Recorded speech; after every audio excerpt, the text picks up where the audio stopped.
Super 8 is a film that I've been looking forward to for about the last year since I heard it was being made. It's the new film by J.J. Abrams. This is the guy who directed Mission Impossible 3, Star Trek. Those are two movies I really enjoyed. He also wrote Cloverfield and was one of the creators on Lost, which is a great TV show.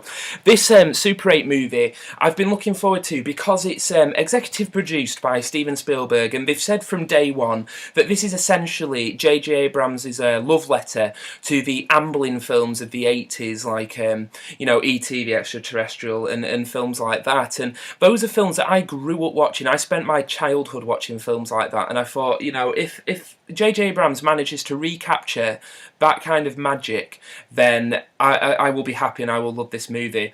So Super 8 basically follows the story of a group of kids, and I think they're about maybe 12 or 13, 14 years old, kind of early teenagers. They are making their own zombie movie, which is obviously heavily influenced by George A. Romero's movies of that era. It's set back in the 70s, 80s. So it's based on George A. Romero's films like Night of the Living Dead, Dawn of the Dead, Day of the Dead. They're making their own zombie movie on a Super 8 camera when they accidentally film a train crash, which has a... To try and avoid spoilers, which has a monster on board which escapes and terrorises the town. I actually thought the basic idea to this film is really quite interesting. It has an interesting hook. Now, what I really like about this movie is that it looks and feels like an Amblin film from the 80s. It looks and feels like E.T. It really does, although with J.J. Abrams' kind of visual flair established at the beginning. The problems with this movie mainly stem from the plot itself. It really does feel like two movies almost just glued together. It feels like the coming-of-age, pre-teen kind of drama comedy. Films like Stand By Me meets Cloverfield.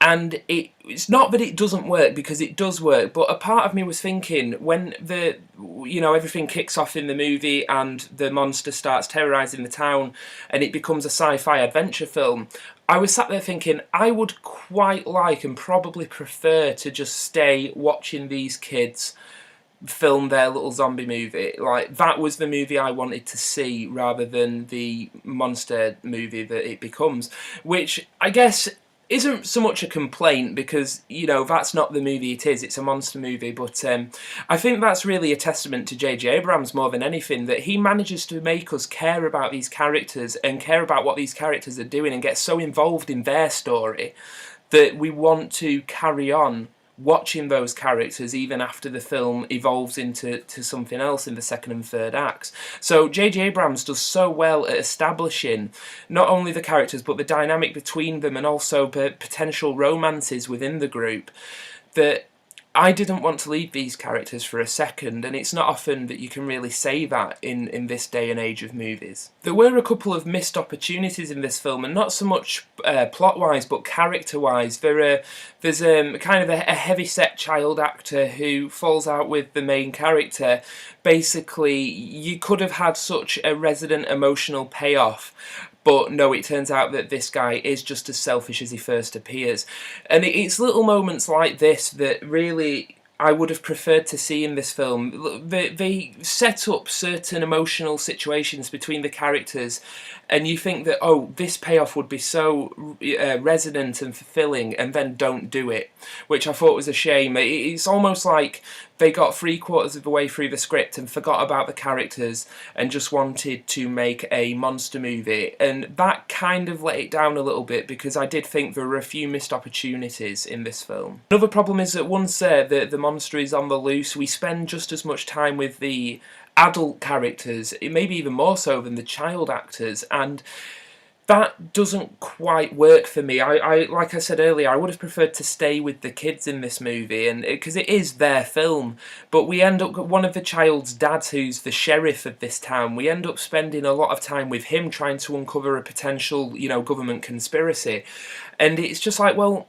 you know, I prefer the child's eye view of everything, like Steven Spielberg did in War of the Worlds. Everything was seen through the point of view of the daughter, played by Dakota Fanning.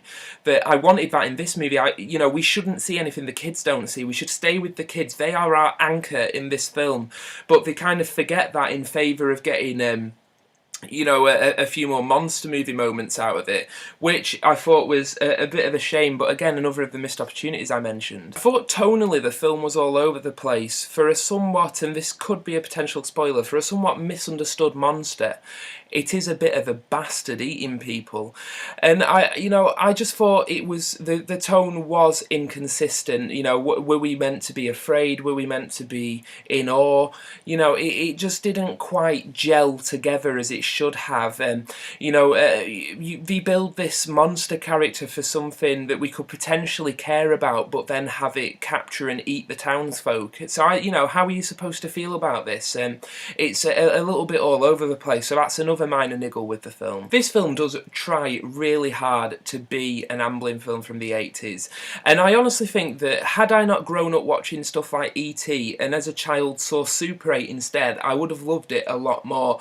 However, it just doesn't quite gel. It's clearly somebody homaging these films rather than being a legitimate entry into the genre, so to speak. But it does work, and in a period of Hollywood where we're plagued by remakes, reboots, sequels, everything, to have an original little family sci-fi movie like this, which, well, I say it's original, I mean it's essentially homaging hundreds of other films that kind of did this stuff better, but to have a little pocket of originality like this in Hollywood, I do appreciate that, and for that reason would recommend seeing it, because it is a good film. It's just not the masterpiece that it wants to be. It wants so badly to be a masterpiece, and to be used in the same sentence as E.T., which, you know, it has been obviously online in reviews and whatnot.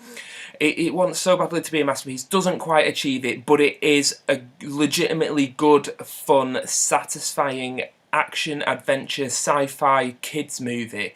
Had I been a child watching this, I would have loved it. So for those reasons, I highly recommend Super 8.